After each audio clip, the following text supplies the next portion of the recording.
everyone, welcome back to my channel. So today I wanted to do a video talking about my foster care journey, just kind of going over my heart behind it. So basically first I want to start off by just talking about why I chose to do foster care. If you don't know, I'm single and I actually still live with my parents. I've always wanted to do foster care since I was very young. I've always wanted to adopt. It's just been something that has always been ingrained in me. And even as a kid, I remember telling my parents that I didn't even want to have any of my own kids, that I just wanted to adopt because there were so many kids out there that already needed a family that I didn't need to have any kids of my own. My mind may have changed a little bit on that because I definitely do want to have my own kids still, maybe just one or two, but most of all I definitely want to adopt through my own city, internationally, whatever may be. I'd like to do that. So when I was younger, I had this crazy idea that I, for some reason, was going to follow exactly my parents' footsteps, and I would be married by the time I was 20, probably start having kids right away, and my life would fall into place perfectly. I'd be married and adopting kids, doing foster care. Well, no. Here I am, I'll be 29 in a couple months. None of that is on the horizon at all. Not even close. So I decided, why not do this alone? I can do it by myself. I love kids. I love taking care of kids. I think I was given a special gift to interact with children. I talked with my parents and they decided we have an extra guest room, and we decided that I could go ahead and use that as a room for a child that I could take in from the foster care system.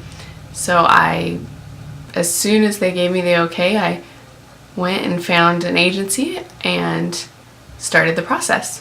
So one of the trainings I went to was a conference. It was a 2-day conference because I was only able to go to 1 day. It was called the Empowered to Connect conference, and basically most of it was kind of going over this method of how to help children who have gone through trauma, which any foster child you get, they will have gone through some kind of trauma.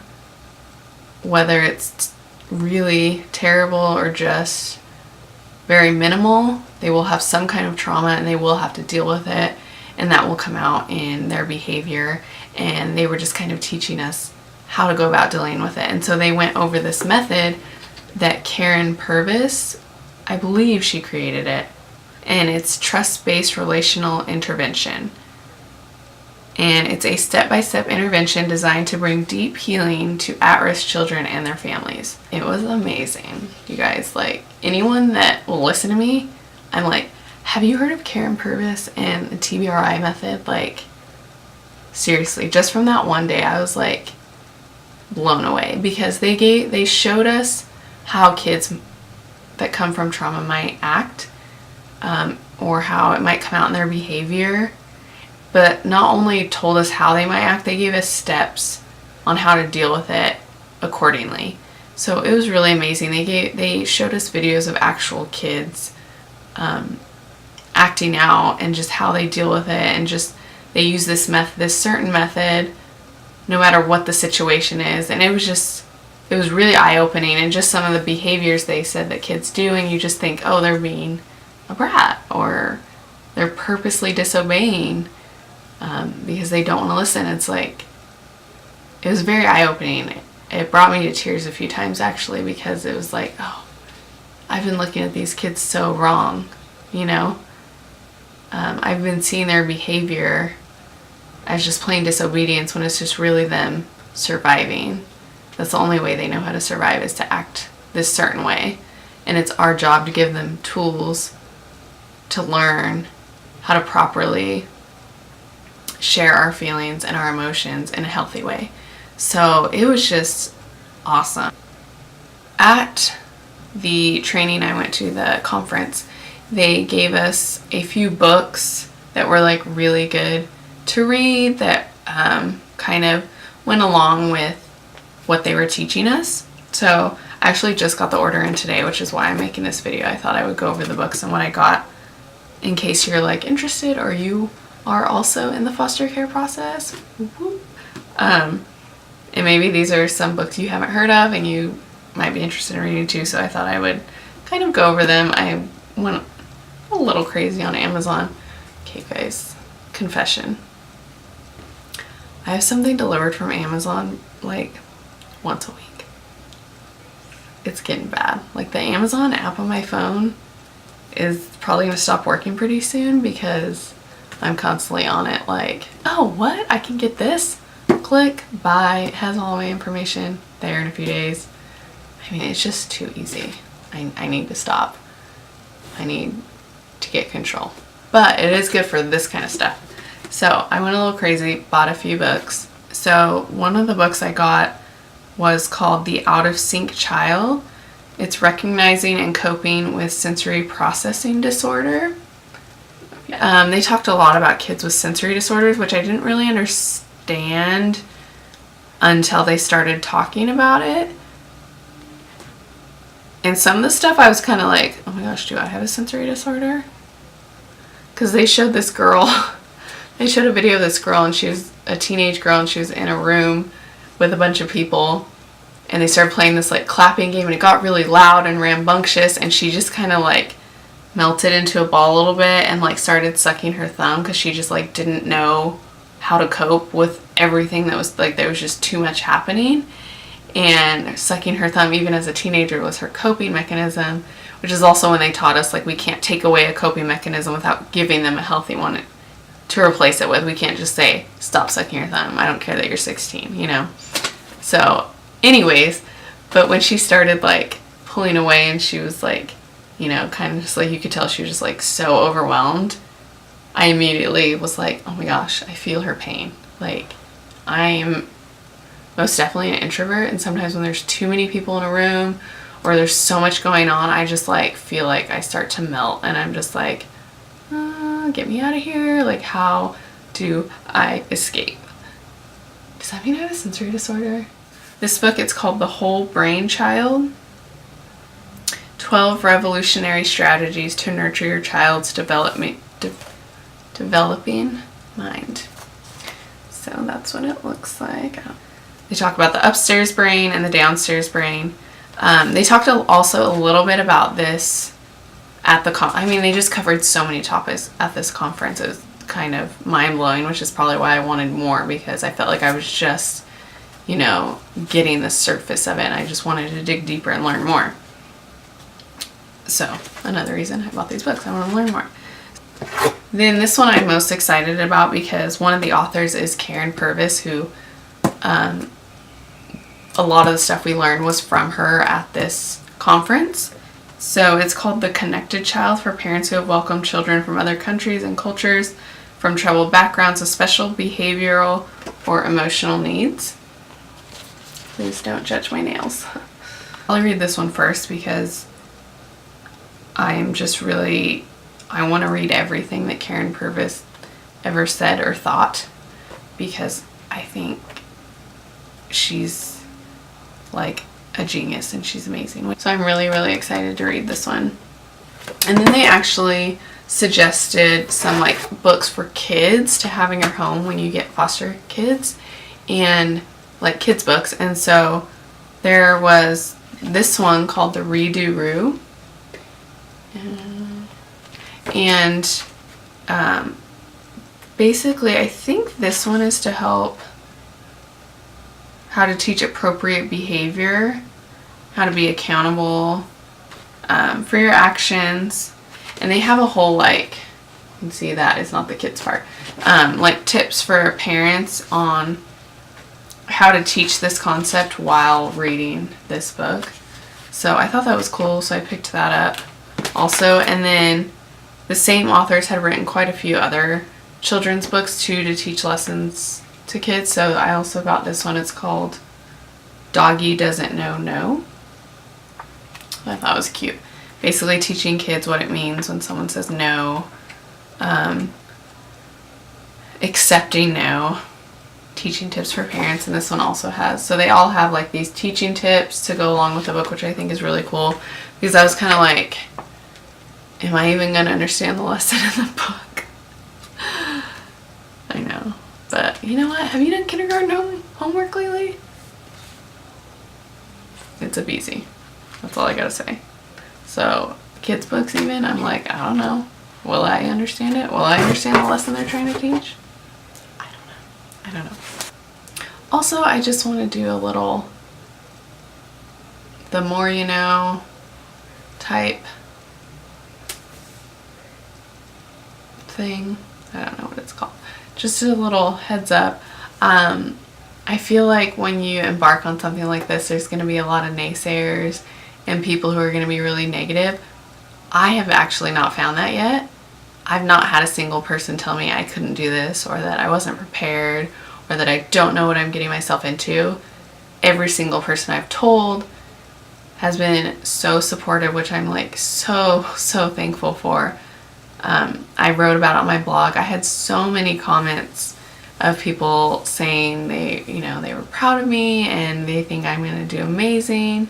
And so it was nice to hear those things, but I know there will probably eventually be people, maybe people that don't know me very well, that think, oh, single person doing foster care, like, you don't know how hard it is to take care of kids. No, I kind of do. I've basically been taking care of children since I was allowed to. And I know it's different when they're in your home 24/7 and you don't get to send them home to their parents. I know that. I do.